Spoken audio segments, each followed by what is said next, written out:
ಸುಹಾಸಿನಿ ಕಾರ್ಯಕ್ರಮಕ್ಕೆ ಪ್ರೀತಿಯ ಸ್ವಾಗತ. ಸಿನಿಮಾ ಇರ್ಬೋದು ಅಥವಾ ಕಿರುತೆರೆ ಇರ್ಬೋದು, ಒಂದು ಪಾತ್ರ ತುಂಬಾ ಗಮನ ಸೆಳೆಯಬೇಕಾದ್ರೆ, ಇಷ್ಟ ಆಗಬೇಕಾದ್ರೆ, ಆಕರ್ಷಣೀಯವಾಗಿ ಕಾಣಬೇಕಾದ್ರೆ ಇಲ್ಲಿ ಸಾಕಷ್ಟು ಜನರ ಕೆಲಸ ಇರುತ್ತೆ. ಎಸ್ಪೆಷಲಿ ವಸ್ತ್ರ ವಿನ್ಯಾಸ ಅಂದರೆ ಕಾಸ್ಟ್ಯೂಮ್ ಡಿಸೈನಿಂಗ್ ಅಂತೇನು ಹೇಳ್ತೀವಿ. ಒಂದು ಪಾತ್ರಕ್ಕೆ ತಕ್ಕುದಾದ ಆ ಕತೆಗೆ ತಕ್ಕನಾದಂತಹ ಒಂದು ವಸ್ತ್ರ ವಿನ್ಯಾಸ ಮಾಡೋದು ಅಂದರೆ ಸುಲಭದ ಕೆಲಸ ಅಲ್ಲ.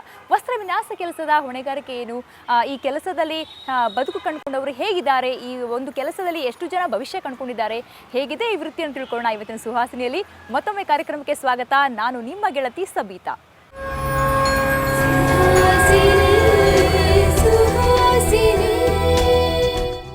ಪೌರಾಣಿಕ ಕಥೆ ಇರ್ಬೋದು, ಕಲಾತ್ಮಕ ಚಿತ್ರ ಇರ್ಬೋದು ಅಥವಾ ಕಮರ್ಷಿಯಲ್ ಮೂವಿನೇ ಇರ್ಬೋದು, ಒಂದು ವಸ್ತ್ರ ವಿನ್ಯಾಸ ಅಂತಂದ್ರೆ ಅಲ್ಲಿ ಬಹುಮುಖ್ಯ ಪಾತ್ರ ಇರುತ್ತೆ. ಯಾಕಂದ್ರೆ ಕಥೆ ಮತ್ತು ಪಾತ್ರಕ್ಕೆ ತಕ್ಕನಾದಂತಹ ವಸ್ತ್ರ ವಿನ್ಯಾಸ ಮಾಡಬೇಕಾಗಿರುವಂತಹ ಜವಾಬ್ದಾರಿ ಅವರದು. ವಸ್ತ್ರ ವಿನ್ಯಾಸ ಕೋಣೆಗೆ ಹೋದಾಗ ನಮಗೆ ಕಾಣುವಂತಹ ವಸ್ತ್ರಗಳು ಏನಿದಾವಲ್ಲ, ಅದನ್ನ ಒಮ್ಮೆ ರೀಯೂಸ್ ಮಾಡೋದು ಅಂದ್ರೆ ಒಮ್ಮೆ ಯೂಸ್ ಮಾಡಿರುವಂತಹ ವಸ್ತ್ರಗಳು ಮತ್ತೆ ವಸ್ತ್ರ ವಿನ್ಯಾಸಕಾರರ ಬಳಿ ಬಂದಾಗ ಅದನ್ನ ಮತ್ತೆ ಮರುಬಳಕೆಗೆ ಅವ್ರು ಹೇಗೆಲ್ಲ ಪ್ರಿಪೇರ್ ಮಾಡ್ತಾರೆ, ಎಷ್ಟು ಕೆಲಸ ಇದೆ ಆ ವಸ್ತ್ರ ವಿನ್ಯಾಸಕಾರರಿಗೆ ನೋಡ್ಕೊಂಡ್ಬರೋಣ. ಒಂದು ಚಿಕ್ಕ ಮಾಹಿತಿ ಇದೆ.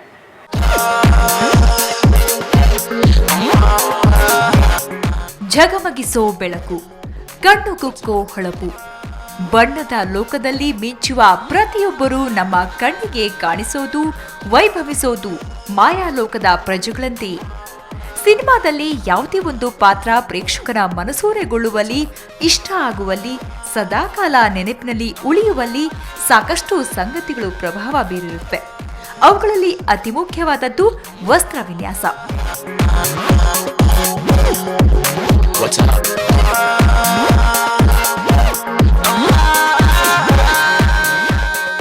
ಹೌದು, ಒಂದು ಪಾತ್ರ ನಮ್ಮ ಮನಸ್ಸು ಮುಟ್ಟಿದೆ ಅಂದ್ರೆ ಅಲ್ಲಿ ಆ ಪಾತ್ರ ಧರಿಸುವ ವೇಷಭೂಷಣ ಪ್ರಮುಖವಾಗಿದೆ.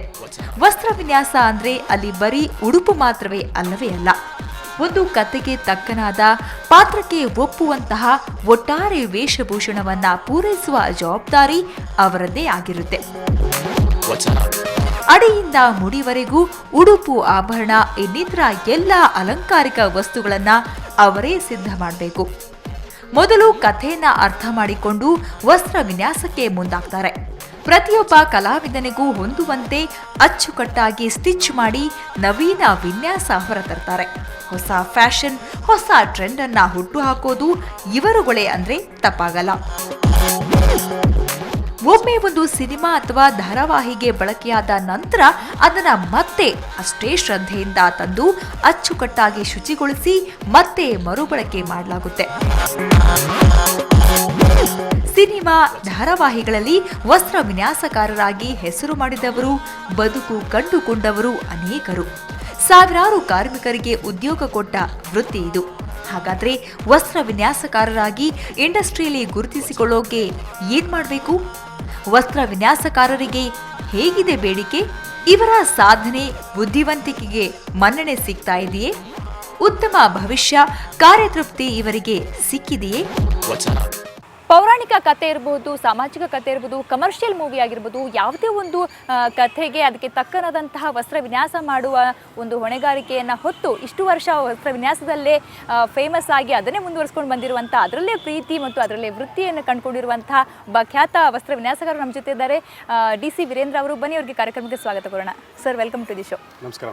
ಸೊ ಮೊದಲೇದಾಗಿ ವಸ್ತ್ರ ವಿನ್ಯಾಸ ಅನ್ನೋದು ನಿಮ್ಮ ವೃತ್ತಿಯಾಗಿ ಬಂದಿದ್ದು ಹೇಗೆ? ಬೇಸಿಕಲಿ ನಾನು ಟೇಲರ್ ಆಗಿ, ನಮ್ಮ ತಂದೆಯವರು ಕೂಡ ಟೇಲರು, ಜೊತೆಗೆ 60ರ ದಶಕದಲ್ಲಿ ಮತ್ತು 70ರ ದಶಕದಲ್ಲಿ ಹಲವಾರು ಸಿನಿಮಾಗಳಿಗೆ, ಪುಟ್ಟಣ್ಣವರ ಸಿನಿಮಾಗಳಲ್ಲಿ ನಮ್ಮ ತಂದೆಯವರು ಕೆಲಸ ಮಾಡಿದಂಥ ಸಂದರ್ಭಗಳು. ಅಲ್ಲಿ ರಂಗಭೂಮಿಯ ಅಭಿಯಾನ ದೊಡ್ಡ ಮಟ್ಟದಲ್ಲಿ ಶುರುವಾಗಿತ್ತು. ಇವತ್ತು ರಂಗಾಯಣ ಆಗಿರ್ಬೋದು ಅಥವಾ ನೀನಾಸಮ್ ಆಗಿರ್ಬೋದು, ಬೆಂಗಳೂರಿನ ರಂಗ ತಂಡಗಳಾಗಿರ್ಬೋದು, ದೊಡ್ಡ ಮಟ್ಟದಲ್ಲಿ ಆರಂಭ ಆಗಿತ್ತು. ಆ ನಾಟಕಗಳಿಗೆ ವಸ್ತ್ರ ವಿನ್ಯಾಸವನ್ನು ಮಾಡೋದ್ರ ಮೂಲಕವಾಗಿ ನನ್ನ ಅಭಿಯಾನ ಶುರುವಾಯಿತು. ಧಾರಾವಾಹಿಗಳ ಮೂಲಕವಾಗಿ ಆಗ ಬರ್ತಾ ಇದ್ದಂಥ ಧಾರಾವಾಹಿಗಳು, ಉದಾಹರಣೆಗೆ ಭಾಗ್ಯ ಆಗಿರ್ಬೋದು, ಪಾರ್ವತಿ, ಎಸ್ ನಾರಾಯಣ ಅವರ ಪಾರ್ವತಿ, ಈ ಧಾರಾವಾಹಿಗಳು ಒಂದು ರೀತಿಯಲ್ಲಿ ನಮಗೆ ಪ್ರಚೋದನೆಯನ್ನು ನೀಡಿತು. ಅಲ್ಲಿಂದ ನನ್ನ ವಸ್ತ್ರ ವಿನ್ಯಾಸದ ಅಭಿಯಾನ ರಂಗಭೂಮಿ ಮತ್ತು ಕಿರುತೆರೆಯ ಮೂಲಕವಾಗಿ ಶುರುವಾಯಿತು ಅಂತೀರಾ. ಸೊ ಅಂದರೆ ಪ್ರವೃತ್ತಿಯಾಗಿ ಹೋಗಿ ಆಮೇಲೆ ವೃತ್ತಿ ಆಯಿತು. ಸೊ ಅಂದರೆ ಸಾಕಷ್ಟು ಸವಾಲುಗಳು ಇದ್ದೇ ಇರುತ್ತೆ. ಯಾಕಂದರೆ ವಸ್ತ್ರ ವಿನ್ಯಾಸ ಅಂದರೆ ಒಂದು ಪಾತ್ರಕ್ಕೆ ಅಂದ್ರೆ ರೆಡಿ ಮಾಡೋದು ಅಂದರೆ ತುಂಬಾ ಸವಾಲು. ಏನು ಸವಾಲುಗಳು ನಿಮ್ಗೆ ಸ್ಟಾರ್ಟಿಂಗ್ ಈ ಫೀಲ್ಡಿಗೆ ಬಂದಾಗ ಯಾವೆಲ್ಲ ಸವಾಲುಗಳು ಎದುರಾದವು ನಿಮಗೆ? ಇಲ್ಲ, ನಾವು ನಾಟಕಗಳನ್ನು ಮಾಡಬೇಕಾದಂಥ ಸಂದರ್ಭದಲ್ಲಿ ನಮಗೆ ಬೇಕಾದಂಥ ವಸ್ತ್ರಗಳು ಸರಿಯಾಗಿ ಸಿಗ್ತಾ ಇರಲಿಲ್ಲ. ಸೆಟ್ ಪ್ರಾಪರ್ಟೀಸ್ ಅಂತ ಏನು ಕರಿತೇವೆ ರಂಗ ಸಜ್ಜಿಕೆಗೆ, ಅದಕ್ಕೆ ಸಂಬಂಧಪಟ್ಟಂಥ ವಸ್ತುಗಳು ಸಿಗ್ತಾ ಇರಲಿಲ್ಲ. ಸೊ ಈ ನಿಟ್ಟಿನಲ್ಲಿ ನಾವು ಅಂದ್ಕೊಂಡ್ವಿ, ನಾನು ಟೇಲರ್ ಆಗಿ ನಾನು ಯಾಕೆ ಈ ಒಂದು ವೃತ್ತಿಯನ್ನು ನಾನು ದೊಡ್ಡ ಮಟ್ಟದಲ್ಲಿ ಆರಂಭ ಮಾಡಬಾರ್ದು ಅಂತ ಅಂದ್ಕೊಂಡಾಗ ಶುರುವಾದಂಥ ಅಭಿಯಾನವೇ ಈ ಬೆಳ್ಳಿತೆರೆ ವಸ್ತ್ರ ವಿನ್ಯಾಸ. ಓಕೆ.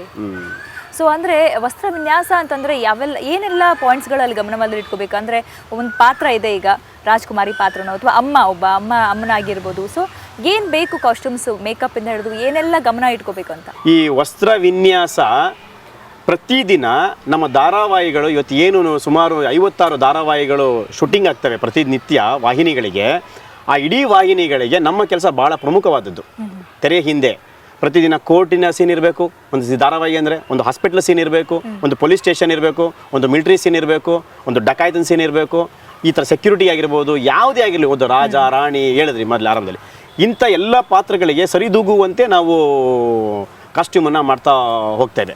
ನಿರ್ದೇಶಕರು ಮತ್ತು ನಾವು ಇಬ್ಬರೂ ಇದರಲ್ಲಿ ಭಾಳ ಮುಖ್ಯವಾದಂಥ ಪಾತ್ರವನ್ನು ಮಾಡ್ತೇವೆ. ಏನಕ್ಕೆ ಅಂತಂದರೆ ನಿರ್ದೇಶಕರು ಕೊಡುವಂಥ ಏನು ಕಾನ್ಸೆಪ್ಟ್ ಇದೆ, ಆ ಕಾನ್ಸೆಪ್ಟ್ಗೆ ಸರಿದೂಗುವ ಹಾಗೆ, ಆ ಪಾತ್ರಗಳಿಗೆ ಸರಿದೂಗುವ ಹಾಗೆ ನಾವು ವಸ್ತ್ರ ವಿನ್ಯಾಸನ ಮಾಡ್ತಾ ಹೊಡ್ತೀವಿ.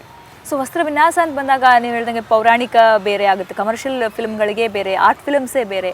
ಸೊ ಒಟ್ಟಾರೆ ಯಾವ್ದು ಕಷ್ಟ ಆಗುತ್ತೆ ವಸ್ತ್ರ ವಿನ್ಯಾಸ ಮಾಡೋದು ಶುರು ಮಾಡಿದರೆ? ಅಂದರೆ ಪಕ್ಕಾ ಹಿಂಗಿರ್ಬೇಕಪ್ಪ ನಂಗಾದರೆ? ನಿಜ, ನೀವು ಹೇಳ್ತಾರ ಸತ್ಯ. ಕಮರ್ಷಿಯಲ್ ಸಿನಿಮಾಗಳಂತ ಏನು ಕರಿತೇವೆ ಅದು ನಮಗೆ ದುಡ್ಡನ್ನು ಕೊಡುತ್ತೆ, ಆದರೆ ಕಲಾತ್ಮಕ ಚಿತ್ರಗಳು ಮಾನಸಿಕವಾದಂಥ ನೆಮ್ಮದಿಯನ್ನು ಕೊಡ್ತದೆ. ಏನಕ್ಕೆ ಅಂತ ಅಂದರೆ ಅಲ್ಲಿ ಸುಮಾರು 200, 300, 400 ವರ್ಷಗಳ ಇತಿಹಾಸದ ಪುಟಗಳನ್ನು ತೆಗೆದು ಪುಸ್ತಕಗಳನ್ನ ಓದಿ ನಾವು ಅಲ್ಲಿ ಕಾಸ್ಟ್ಯೂಮ್ ಡಿಸೈನ್ ಮಾಡ್ತೀವಿ.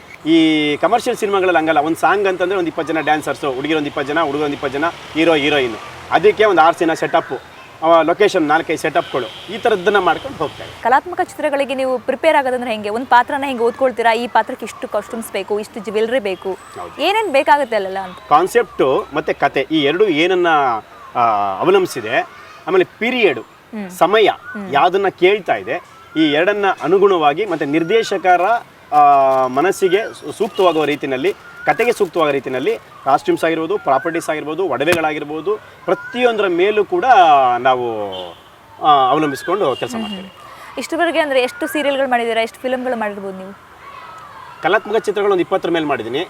ಆಮೇಲೆ ಕಮರ್ಷಿಯಲ್ ಸಿನಿಮಾಗಳಲ್ಲಿ ಸಾಕಷ್ಟು ಸಿನಿಮಾಗಳಿಗೆ ಹಾಡಿನಲ್ಲಿ ಕೆಲಸ ಮಾಡೋಕ್ಕೆ ನಂಗೆ ತುಂಬ ಇಷ್ಟ. ಒಳ್ಳೊಳ್ಳೆ ಗ್ರೂಪ್ ಸಾಂಗ್ಗಳಲ್ಲಿ, ಯಾಕಂದರೆ ತುಂಬ ಜನ ಕಾಸ್ಟ್ಯೂಮ್ ಮಾಡೋದಿರ್ತದೆ, ಕಲರ್ಫುಲ್ ಆಗಿರ್ತದೆ, ಅಂಥದ್ದನ್ನು ಮಾಡೋಕ್ಕೆ ನಂಗೆ ತುಂಬ ಇಷ್ಟ.